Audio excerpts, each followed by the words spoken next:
ಅಡ್ಡ ಮತದಾನದ ಬಗ್ಗೆ ಬಿಜೆಪಿಗೆ ಮೊದಲೇ ಗೊತ್ತಿತ್ತ? ಗ್ಯಾರಂಟಿ ನ್ಯೂಸ್ಗೆ ಡಿ ವಿ ಸದಾನಂದಗೌಡ ಸ್ಫೋಟಕ ಹೇಳಿಕೆ ಕೊಟ್ಟಿದ್ದಾರೆ. ಜೂನ್ 13ರಂದು ಹೆಬ್ಬಾಳ ಅಪಾರ್ಟ್ಮೆಂಟ್ನಲ್ಲಿ ಕಾಂಗ್ರೆಸ್ ಸಭೆ ನಡೆದಿತ್ತು. ಅಡ್ಡ ಮತದಾನದ ಬಗ್ಗೆ ಬಿಜೆಪಿಗೆ ಮೊದಲೇ ಗೊತ್ತಿತ್ತ ಅನ್ನೋ ಪ್ರಶ್ನೆ ಈಗ ಉದ್ಭವ ಆಗಿರೋದು. ಅಡ್ಡ ಮತದಾನದ ಕುರಿತ ವರದಿಯನ್ನ ಕೇಳಿದೆ ಹೈಕಮಾಂಡ್.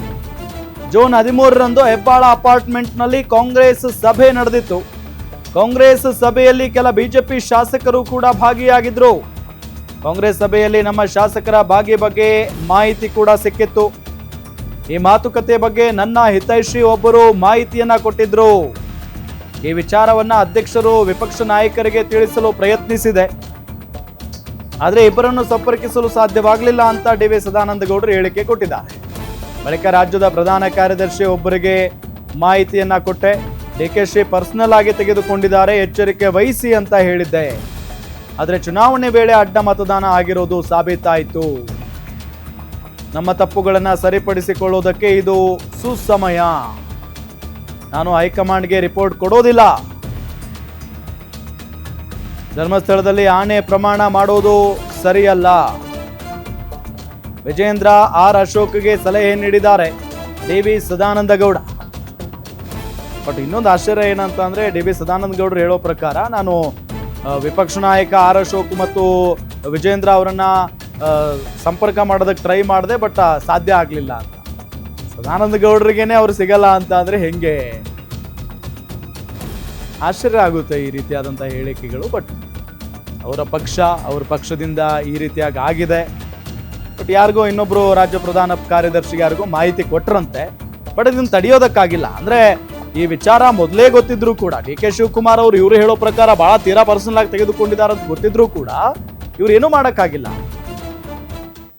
ಕಳೆದ ವಾರ ರಾಜ್ಯದಲ್ಲಿ ಆದಂತಹ ಪರಿಷತ್ ಚುನಾವಣೆ, ಬೇರೆ ಬೇರೆ ರಾಜ್ಯಗಳಲ್ಲಿ ಯಶಸ್ಸನ್ನು ಕಂಡಿದ್ದಂತಹ ಬಿಜೆಪಿ ಕರ್ನಾಟಕದ ವಿಚಾರ ಬಂದಾಗ ಇತ್ತೀಚೆಗೆ ಭಾಳಷ್ಟು ಎಡವಟ್ಟುಗಳನ್ನು ಮಾಡ್ಕೊಳ್ತಾ ಇದೆ, ಭಾಳಷ್ಟು ಫೇಲ್ಯೂರ್ಗಳನ್ನು ಆಗ್ತಾ ಇದೆ. ಅದರ ಪರಿಣಾಮವಾಗಿ ಮೊನ್ನೆ ನಡೆದಂತಹ ಪರಿಷತ್ ಚುನಾವಣೆಯಲ್ಲಿ 6-7 ಜನ ಬಿಜೆಪಿಯ ಶಾಸಕರು ಬೇರೆ ಪಕ್ಷದ ಅಭ್ಯರ್ಥಿಗೆ ತಮ್ಮ ಮತವನ್ನು ಚಲಾಯಿಸಿದ್ದಾರೆ. ಇದು ಅಡ್ಡ ಮತದಾನ ಅನ್ನುವಂಥ ರೀತಿಯಲ್ಲಿ ಈಗ ವ್ಯಾಖ್ಯಾನಗಳು ಆಗ್ತಾ ಇದ್ದಾವೆ. ಆದರೆ ಯಾರು ಕೂಡ ನಾನು ಅನ್ನುವಂಥದ್ದನ್ನು ಒಪ್ಕೊಳ್ತಾ ಇಲ್ಲ. ಹೀಗಾಗಿ ರಾಷ್ಟ್ರ ಮಟ್ಟದಲ್ಲಿ ಈ ವಿಚಾರ ಚರ್ಚೆ ಆಗ್ತಾ ಇದೆ. ಹಾಗಾದರೆ ರಾಜ್ಯ ಬಿ ಜೆ ಪಿಯಲ್ಲಿ ಏನಾಗ್ತಿದೆ, ಇದ್ರ ಬಗ್ಗೆ ಏನಾದರೂ ರಾಜ್ಯ ಬಿ ಜೆ ಪಿ ನಾಯಕರಿಗೆ ಮಾಹಿತಿ ಇತ್ತಾ? ಮಾಜಿ ಮುಖ್ಯಮಂತ್ರಿಗಳು, ಮಾಜಿ ಕೇಂದ್ರ ಸಚಿವರಾದಂತಹ ಸದಾನಂದಗೌಡರು ನಮ್ಮ ಜೊತೆ ಇದ್ದಾರೆ. ಸರ್, ರಾಜ್ಯ ಬಿ ಜೆ ಪಿಯಲ್ಲಿ ಏನಾಗ್ತಿದೆ ಅನ್ನುವಂಥ ಒಂದು ಪ್ರಶ್ನೆ ನೇರವಾಗಿ ನಾನು ನಿಮ್ಗೆ ಯಾಕೆ ಕೇಳ್ತಿದ್ದೆ ಅಂದರೆ, ನೀವು ಕಾರ್ಯಕರ್ತರ ಪರ ಬಹಳಷ್ಟು ಬಾರಿ ಧ್ವನಿ ಎತ್ತಿದ್ದೀರಾ. ಏನು ಇವತ್ತು ಪರಿಷತ್ತು ಚುನಾವಣೆಯಲ್ಲಿ ನಿಮ್ಮ ಪಕ್ಷದ ಸಿಂಬಲ್ನಿಂದ ಗೆದ್ದಿರುವಂಥವರು ನೀವು ಪಾರ್ಟಿ ವಿತ್ ಡಿಫ್ರೆನ್ಸ್ ಅಂತ ಹೇಳ್ತೀರಾ, ಅಲ್ಲೋಗಿ ನೋಡಿದ್ರೆ ಬೇರೆ ಪಕ್ಷಕ್ಕೆ ಮತದಾನ ಮಾಡ್ತಾರೆ ಅಂದರೆ ಏನು, what message they are sending? ಪ್ರಾಯಶಃ ಮೊನ್ನೆ ನಡೆದಂಥ ವಿದ್ಯಮಾನ ಕ್ರಾಸ್ ವೋಟಿಂಗ್ ಅಂತ ಏನು ಹೇಳ್ತಾರೆ, ಅದು ನಿಜವಾಗಿ ಬಿ ಜೆ ಪಿಯ ಎಲ್ಲ ಕಾರ್ಯಕರ್ತರು ತುಂಬ ಬೇಸರದಲ್ಲಿದ್ದಾರೆ. ಪ್ರಾಯಶಃ ನಾವು ಕಳೆದ ವಿಧಾನಸಭಾ ಚುನಾವಣೆಯಲ್ಲಿ ಆದಂಥ ಹಿನ್ನಡೆಯ ನಂತರ ನಮ್ಮ ಪಕ್ಷ ಆ ಸೋಲಿಗೆ ಕಾರಣ ಏನು, ಅದರ ನಂತರದ ಬೈ ಎಲೆಕ್ಷನ್ಗಳಲ್ಲಿ ಕೂಡ ಭಾರಿ ದೊಡ್ಡ ಅಂತರದಲ್ಲಿ ಸೋಲಿಗೆ ಕಾರಣ ಏನು, ಪಕ್ಷ ಎಲ್ಲಿ ಸ್ವಲ್ಪ ತಪ್ಪಿದೆ ಅಂತ ಹೇಳುವಂಥ ಆ ಪರಾಮರ್ಶೆ ಮಾಡುವಂಥ ಪ್ರಯತ್ನಗಳಲ್ಲಿ ನಾವು ಮಾಡಲೂ ಇಲ್ಲ, ಅದರ ಬಗ್ಗೆ ಚಿಂತೆನೂ ಮಾಡಲಿಲ್ಲ. ನಾವು ಕೇವಲ ಕಾಂಗ್ರೆಸ್ನವರು ಚಿನ್ನದ ಬಟ್ಲಲ್ಲಿದ್ದುಕೊಟ್ಟು ಬೇರೆ ಬೇರೆ ಇಶ್ಯೂಸ್, ಅದು ಮೂಡದಿಂದ ಹಿಡಿದು ಎಲ್ಲ ಇಶ್ಯೂಗಳನ್ನು ನಮಗೆ ಕೊಡ್ತಾಯಿದ್ರು ಕೂಡ ನಾವು ಕೂಡ ಅದನ್ನೊಂದು ಲಾಜಿಕಲ್ ಎಂಡಿಗೆ ತಗೊಂಡು ಹೋಗಲಿಕ್ಕೆ ವಿಫಲರಾದ್ದು ಇನ್ನೊಂದು ದೊಡ್ಡ ದುರಂತ.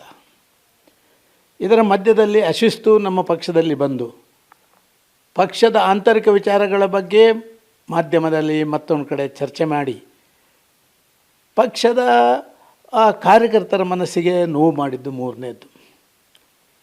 ಒಂದು ಹಂತಕ್ಕೆ 1 ಮತ್ತು 2ರದ್ದು ಅದೊಂದು ದೊಡ್ಡ ಮಟ್ಟದಲ್ಲಿ ಅಂತ ಹೇಳುವಂಥದ್ದು. ಮೂರನೇ ವಿಚಾರ ಅದು ಗಂಭೀರವಾಗಿ ತಗೊಳ್ಬೇಕಾದಂಥ ಸಂಗತಿ ಅಂತ ನಾನು ಭಾವಿಸ್ತಾ ಇದ್ದೇನೆ. ಆದರೆ ಮೊನ್ನೆ ನಡೆದಂಥ ವಿದ್ಯಮಾನ ಅಡ್ಡ ಮತದಾನ ಉಂಟಲ್ಲ, ಇದು ಯಾವುದೇ ಕಾರ್ಯಕರ್ತನಿಗೆ ಜೀರ್ಣಿಸಿಕೊಳ್ಳಿಕ್ಕಾಗದಂಥ ಒಂದು ನೋವಾಗಿಬಿಟ್ಟಿದೆ.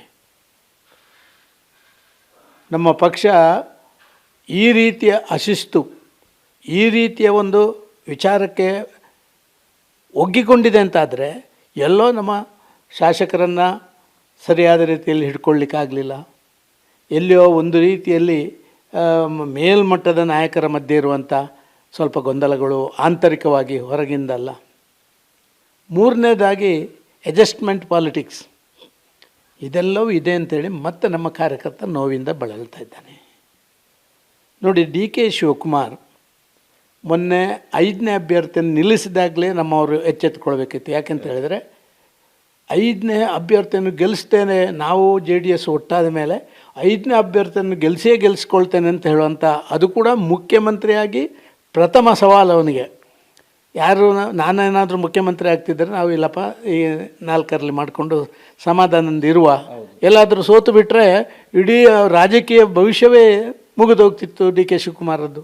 ಆದರೆ ಇಳಿಸಿದ ಅಂತ ಹೇಳುವಾಗ ಖಂಡಿತವಾಗಿ ಚುನಾವಣಾ ಒಬ್ಬ ಚತುರ ರಾಜಕಾರಣಿ ಅವರು ಕರ್ನಾಟಕದಲ್ಲಿ ಕಳೆದ ವಿಧಾನಸಭೆಯಲ್ಲಿ 135 ಅಂತ ಹೇಳಿದ್ರೆ 135 ಪಡ್ಕೊಂಡಂಥವ್ರು ಮಾಡ್ತಾರೆ ಅಂತ ಹೇಳಿದಾಗ ನಮ್ಮ ನಾಯಕರುಗಳು, ಮೇಲ್ಮಟ್ಟದ ನಾಯಕರುಗಳು ಎಚ್ಚೆತ್ತುಕೊಳ್ಬೇಕಾಗಿತ್ತು.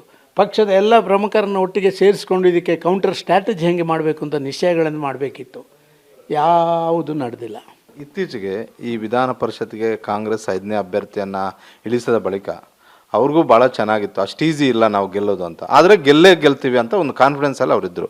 ಒಂದು ಅವ್ರ ಕಾನ್ಫಿಡೆನ್ಸು BJPಯಲ್ಲಿರುವಂತಹ ಒಳಜಗಳಿಂದ, ಮತ್ತೊಂದು ಏನಾದರೂ ಮಾಡಿ BJP ಶಾಸಕರಿಂದ ನಾವು ಓಟ್ ಹಾಕಿಸ್ಕೊಳ್ತೀವಿ ಅಂತ ಅವರು ಪದೇ ಪದೇ ಸಂಪರ್ಕ ಮಾಡುವಂಥ ಒಂದು ಕೆಲಸವನ್ನು ಮಾಡಿದ್ರು. ಈ ಸಂಪರ್ಕ ಮಾಡ್ತಿದ್ದಾರೆ ಅನ್ನುವಂಥ ಒಂದು ಮಾಹಿತಿ ನಿಮಗೂ ಸೇರಿದಂತೆ BJP ನಾಯಕರಿಗೆ ಸಿಕ್ಕಿತ್ತಾ?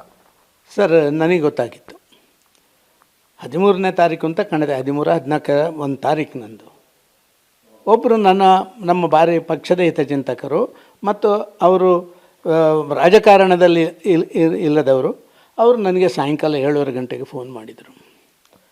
ಮೋಡಿ ಹಿಂಗೆ ಇಲ್ಲಿ ಪ್ರೆಸ್ಟೀಜ್ ಅಪಾರ್ಟ್ಮೆಂಟ್ ನಮ್ಮ ಇದರ ಹೆಬ್ಬಾಳದಲ್ಲಿರುವಂಥದ್ರಲ್ಲಿ ಒಂದಷ್ಟು BJP ಮತ್ತು ಕಾಂಗ್ರೆಸ್ ನಾಯಕರುಗಳು ಒಟ್ಟಿಗೆ ಸೇರಿಕೊಂಡು ವಿಧಾನ ಪರಿಷತ್ ಚುನಾವಣೆ ಬಗ್ಗೆ ಚರ್ಚೆಗಳನ್ನು ಮಾಡಿದ್ದಾರೆ ಅಂತ ಹೇಳುವಂಥ ಗಂಭೀರ ವಿಚಾರವನ್ನು ಅವರು ನನಗೆ ತಿಳಿಸಿದರು. ಆದರೆ ನನ್ನ ಹೆಸರು ಎಲ್ಲಿ ಹೇಳಬೇಡಿ, ದಯವಿಟ್ಟು ನನ್ನ ಹೆಸರು ಹೇಳಬೇಡಿ, ನಾನು ನಿಮ್ಮೊಂದು ವೆಲ್ವಿಷರ್ ಅಂತ ಹೇಳಿ ನಿಮ್ಮ ಗಮನಕ್ಕೆ ತರ್ತಾಯಿದ್ದೆ. ನಾನು ಅವರಿಗೆ ಅಶ್ಯೂರ್ ಮಾಡಿದೆ, ನಾನು ಯಾವುದೇ ಕಾರಣಕ್ಕೂ ನಿಮ್ಮ ಹೆಸರು ಅದು ಎಂಥದ್ದಾದರೂ ನಾನು ಹೇಳಲ್ಲ ಏನು ಅಂತ ಹೇಳಿದ್ದೆ. ಅವರು ಯಾರು ಹೆಸರುಗಳನ್ನು ಹೇಳಲಿಲ್ಲ, ಆದರೆ BJP ದೊಡ್ಡ ಪ್ರಮುಖರು ಹಿಂಗೆ ಮಾಡ್ತಾಯಿದ್ದಾರೆ ಅಂತ ಹೇಳಿದರು. ನಾನು ತಕ್ಷಣ ನಮ್ಮ ವಿರೋಧ ಪಕ್ಷದ ನಾಯಕರಿಗೆ ಮತ್ತು ನಮ್ಮ ಅಧ್ಯಕ್ಷರಿಗೆ ತಿಳಿಸುವಂಥ ಒಂದು ಪ್ರಯತ್ನ ಮಾಡಿದೆ, ಆದರೆ ಇಬ್ಬರು ಲಭ್ಯ ಆಗಲಿಲ್ಲ. ಕೊನೆಗೆ ಏನು ಮಾಡೋದು, ನಮ್ಮ ಬ್ಯಾಂಗ್ಳೂರಿನ ಉಸ್ತುವಾರಿ ರಾಜ್ಯದ ಪ್ರಧಾನ ಕಾರ್ಯದರ್ಶಿಗಳು ಒಬ್ಬರಲ್ಲಿ ನಾನು ಇದನ್ನು ಹೇಳುವಂಥದ್ದನ್ನು ಹೇಳಿದೆ.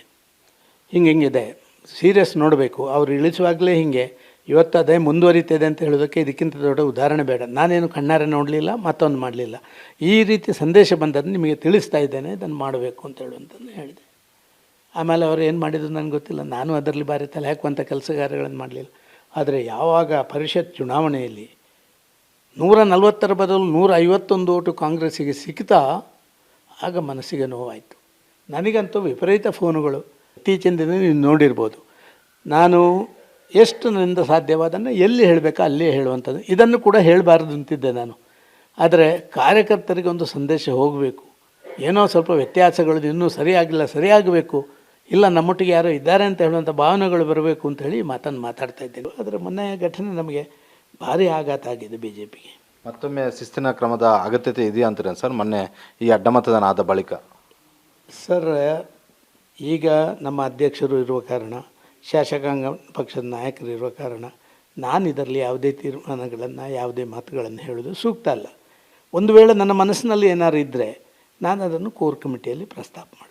ಆದ ಕಾರಣ ಅದನ್ನು ಹೊರಗೆ ನಾನು ಪ್ರಸ್ತಾಪ ಮಾಡಲಿಕ್ಕೆ ಇಚ್ಛೆ ಪಡೋದಿಲ್ಲ. Thank you sir. ಇದು ಮಾಜಿ ಕೇಂದ್ರ ಸಚಿವರು ಹಾಗೂ ಮಾಜಿ ಮುಖ್ಯಮಂತ್ರಿಗಳಾದಂತಹ DV ಸದಾನಂದ ಗೌಡರು ಹೇಳ್ತಾ ಇರುವಂಥ ಒಂದು ಮಾತು. ಕ್ಯಾಮರಾಮನ್ ಕುಶಾಲ್ ಜೊತೆ ಮಾರುತಿ ಪಾವಗಡ, ಗ್ಯಾರಂಟಿ ನ್ಯೂಸ್, ಬೆಂಗಳೂರು.